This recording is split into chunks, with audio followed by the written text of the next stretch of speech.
कला दर्पण न्यूज। महाराष्ट्र देवस्थान इनाम निर्मूलन प्रारूप अधिनियम 2026 कायदा रहित करण्याची मागणी। हुपरीत महाराष्ट्र मंदिर महासंघाचं निवेदन। महाराष्ट्र मंदिर महासंघ यांच्या वतीने हुपरी येथे महाराष्ट्र देवस्थान इनाम निर्मूलन प्रारूप अधिनियम 2026 हा प्रस्तावित कायदा तात्काळ रहित करावा या मागणीचे निवेदन प्रशासनाला देण्यात आले। देवस्थानांच्या जमिनी या केवळ महसुली मालमत्ता नसून त्या हिंदू समाजाच्या श्रद्धा, संस्कृती, परंपरा आणि धार्मिक व्यवस्थेचा आधार असल्याचं महासंघाने स्पष्ट केलं। महासंघाच्या निवेदनात नमूद करण्यात आलं की स्वातंत्र्यपूर्व काळापासून तसेच छत्रपती शिवाजी महाराज यांच्या राज्यकाळात अनेक राजांनी मंदिरांच्या दैनंदिन पूजा अर्चा, धार्मिक विधी, अन्नछत्र उत्सव आणि मंदिर संवर्धनासाठी मोठ्या प्रमाणावर जमिनी इनाम स्वरूपात दिल्या होत्या। या जमिनींवरून मिळणाऱ्या उत्पन्नातून अनेक देवस्थाने आजही आपले धार्मिक आणि सामाजिक कार्य चालवत आहेत।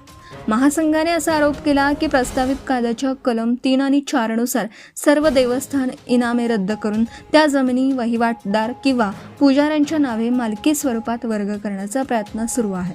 त्यामुळे मंदिरांच्या नावावरील पारंपरिक मालमत्ता खाजगी मालकीमध्ये जाण्याची भीती निर्माण झाली असून भविष्यात या जमिनींचे व्यापारीकरण होण्याची शक्यता आहे।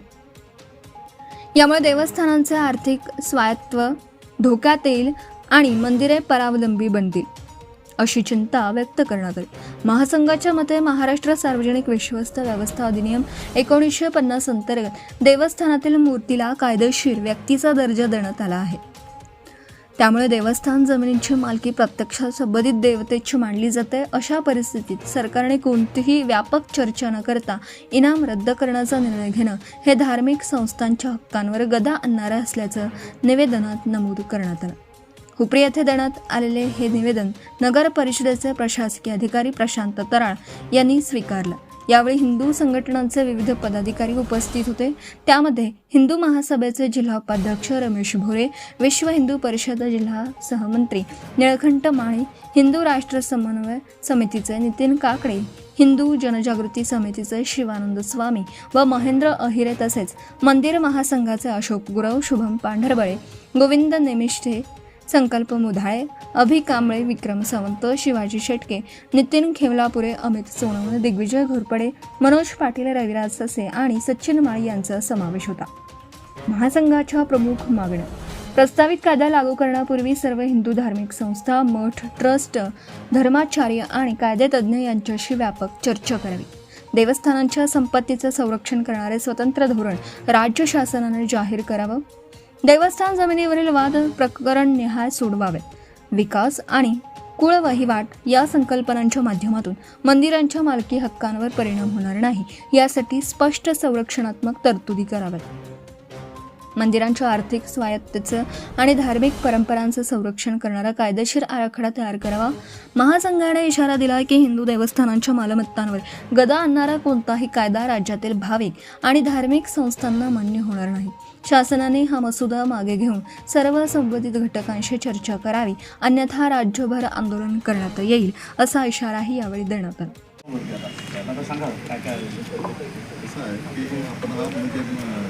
मंदिर महासंघाच्या ज्या देवस्थानच्या जागा आहेत ते सरकार आपल्या ताब्यात घ्यायला लागलं आहे। ती घेऊन ये का तर त्या मंदिरामधल्या जागा जर त्या रैतावाच्या नावावर ज्या आहेत ते जर केल्या तर मंदिराची देखभाल व्यवस्थित होणार नाही आणि तोच मोठा होत जाणार। अगोदर लक्ष देतच नाहीत। त्यापेक्षा की सरकारनं असं धोरण करावं की तिथल्या पुजाऱ्यांना मानधनाची व्यवस्था काहीतरी करावी।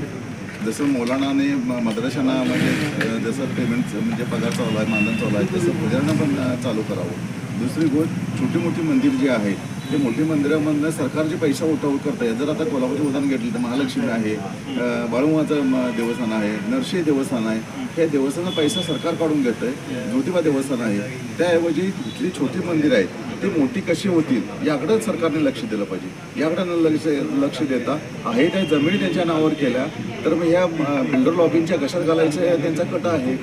दुसरी गोष्ट अशी आहे की ज्या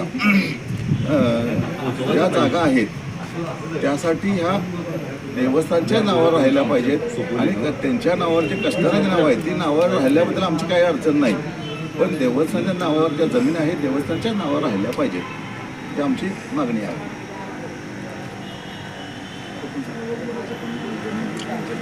आपण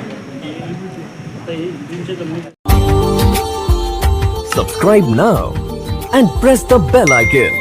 Never miss an update.